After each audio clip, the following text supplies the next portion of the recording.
Here where we met with the teams from Ethiopia and Somalia with a similar workshop like this. So we just thought we'd give you a quick sort of summary of what we did there last week.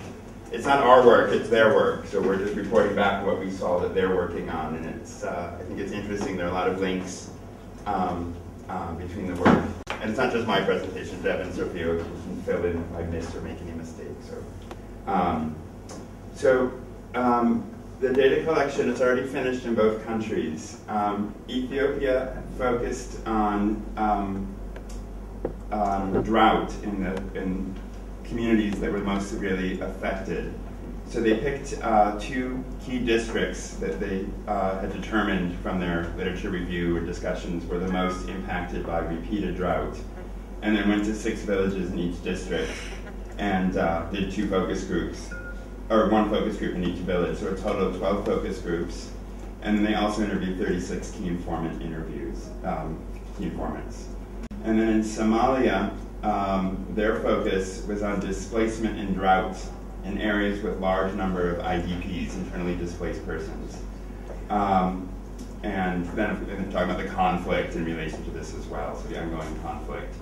And they gathered data from 3 different districts that had the largest number of IDPs in the area. And then of course they had to make some selection based on if they were, due to physical security, if they were able to go there or not. And then they just conducted 6 focus group discussions and also 23 key informant interviews. One thing I thought was nice, they mentioned in Somalia, they said, you know, it's only 6 key informant interviews, but they were quite focused on a specific topic.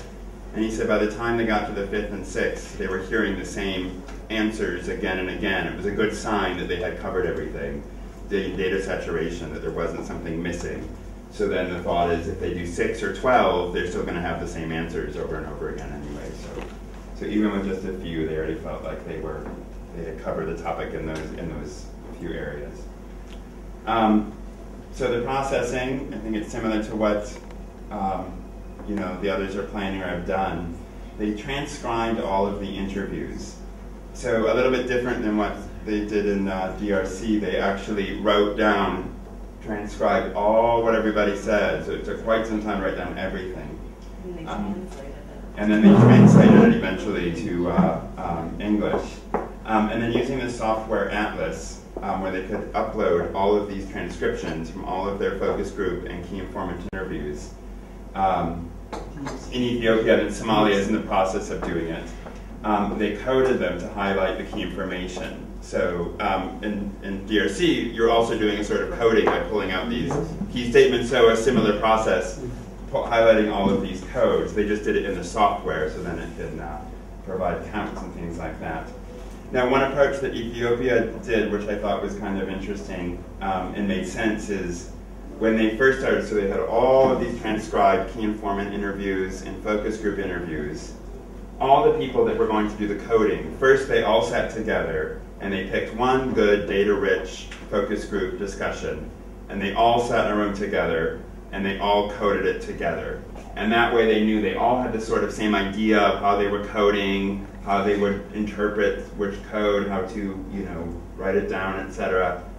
So they were all sort of on the same page, and then they went individually and worked did their own, their work, their coding work individually.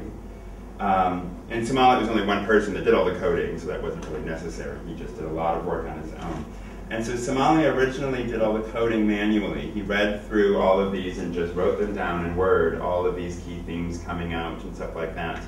But when he saw Ethiopia was working with the Ethiopia team and he saw the Atlas software, he said, oh, I want to use this. So he's already working with the Ethiopia people were supporting him and with the software. It was new to him. And they trained. And they trained him, or were training him last week, to import all of his transcripts so that he could start the coding also. Now I think since he's read them all, they're already transcribed, he knows the codes, it will be very quickly, it would be very quick to put that onto Atlas and code it.